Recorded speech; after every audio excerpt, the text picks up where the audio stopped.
Let's start spiral model. We will discuss what is spiral model, what are the advantages and disadvantages of spiral model, and when we use it. Spiral model is invented by Barry Boehm.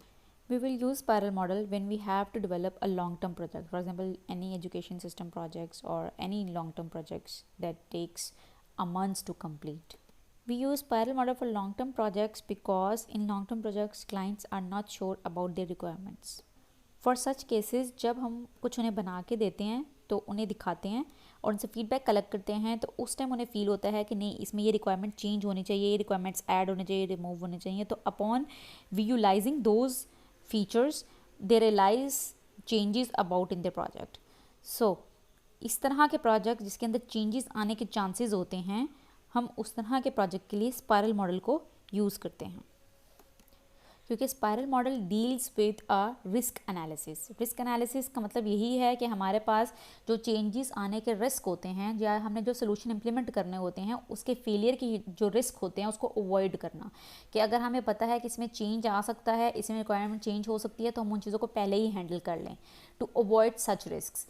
फिर इसके अलावा अगर हम कोई solution design solutions तैयार कर रहे हैं और हमें लगता है कि ये सोल्यूशन फेल हो सकता है या इस सोल्यूशन के इम्प्लीमेंटेशन के दौरान भी हमें ये प्रॉब्लम्स फेस करने पड़ सकते हैं, तो दीज आर बेसिकली रिस्क्स. और ये रिस्क हम पहले ही एनालिसिस करते हैं. इस स्पाइरल मॉडल में हर चीज़ को एनालिसिस किया जाता है, हर रिस्क एनालिसिस किया जाता है. इसलिए स्पाइरल मॉडल की जो क्वालिटी है वो यही है कि ये बेसिकली एक रिस्क एनालिसिस प्रोसेस मॉडल है. स्पाइरल मॉडल में बेसिकली 4 फेजेस होते हैं. सबसे पहले हमारे पास प्लानिंग का phase, determine objective mean planning, ये हमारे पास प्लानिंग का फेज होता है. सबसे पहले हम प्लान करते हैं, प्लान के बाद आइडेंटिफाई करते हैं रिस्क्स कि हमारी रिक्वायरमेंट्स में कोई रिस्क तो नहीं है या हम सोल्यूशन जो डिज़ाइन कर रहे हैं उसको इम्प्लीमेंट करने के दौरान कोई रिस्क तो नहीं है. उनके रिस्क इवैल्यूएशन के बाद हम उसकी प्रोटोटाइप तैयार करते हैं और प्रोटोटाइप तैयार करने के बाद क्लाइंट से उसकी इवैल्यूएशन ली जाती है. और जब क्लाइंट उसको इवैल्यूएट करता है और उसमें बताता है कि ये मिस्टेक्स हैं या ये चीज़ें न्यू आनी चाहिए, चेंजेस आने चाहिए, ये प्रॉब्लम्स हैं, ये इश्यूज़ हैं, तो फिर हम उसके बाद नेक्स्ट आइट्रेशन प्लान करते हैं और फिर अगेन से प्लानिंग स्टार्ट होती है. अगली आइट्रेशन की जो टास्क हैं उसकी प्लानिंग स्टार्ट होती है. फिर उसके अंदर रिस्क इवैल्यूएट किए जाते हैं और फिर प्रोटोटाइप 2 बनती है और फिर उसकी डेवलपमेंट प्रोटोटाइप की जाती है और क्लाइंट से फीडबैक ली जाती है.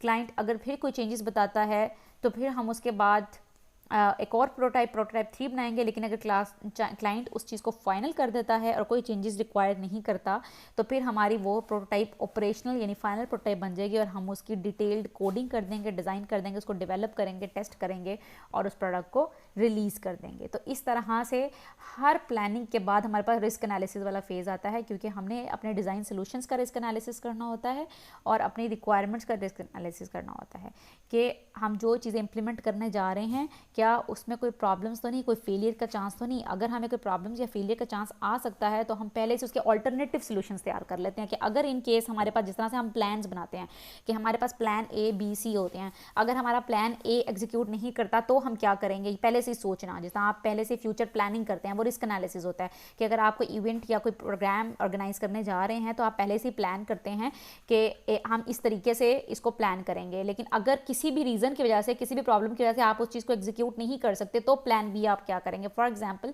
लेट्स सपोज आपने एक शादी का फंक्शन ऑर्गेनाइज़ किया और उसको सारी प्लानिंग तैयार हो गई, तो उसके बाद आप बीच में सोच सकते हैं, प्लानिंग कर सकते हैं कि अगर जब हमारी वो डेज़ आएंगे शादी के या उस इवेंट के डेज़ आएंगे तो उन दिनों अगर लॉकडाउन हो गया, जैसे कि आजकल लॉकडाउन है, लॉकडाउन हो गया तो आपके पास प्लान बी क्या है, तो आप उस चीज़ों को कैसे सक्सेसफुल करेंगे. और अगर आपका प्लान बी भी फेल हो जाए तो आपके पास प्लान क्या है. तो इस तरीके से हम डिज़ाइन के अंदर भी ऑल्टरनेटिव सोचते हैं कि अगर हमने जो प्लान किया वह लाजमी नहीं है एज इट इज़ चीज़ें वैसे ही चलें. टाइम का पता नहीं होता, रिसोर्सेज का पता नहीं होता, वक्त का पता नहीं होता. किसी भी रीज़न की वजह से अगर हमारा प्लान ए सक्सेसफुल नहीं होता तो हमारे पास अनदर डिज़ाइन सोल्यूशन क्या है. तो that is basically called risk analysis, जो कि इसका बहुत बड़ा एडवांटेजेस है. और डिसएडवांटेज भी इस सूरत में कह सकते हैं, रिस्क हैंडलिंग जो है या रिस्क बहुत इंपॉर्टेंट, इसका रिस्क जो है बहुत ज़्यादा इंपॉर्टेंट फैक्टर. अगर हमारे पास टीम में एक्सपीरियंस लोग नहीं है, रिस्क एनालिसिस की टीम में एक्सपीरियंस लोग नहीं है और वो प्रॉपर्ली रिस्क को एवेलुएट नहीं करते तो हमारा पूरा प्रोजेक्ट फेल हो सकता है। तो रिस्क एनालिसिस की बैकबोन है। अगर रिस्क एनालिसिस टीम नहीं अच्छी तो पूरा प्रोजेक्ट फेल हो सकता है। इसके अलावा इसका डिसएडवांटेज ये है कि हम इसके अंदर स्टार्टिंग में टाइम और बजट फाइनलाइज नहीं कर सकते, क्योंकि बीच में चेंजेस आ सकती हैं।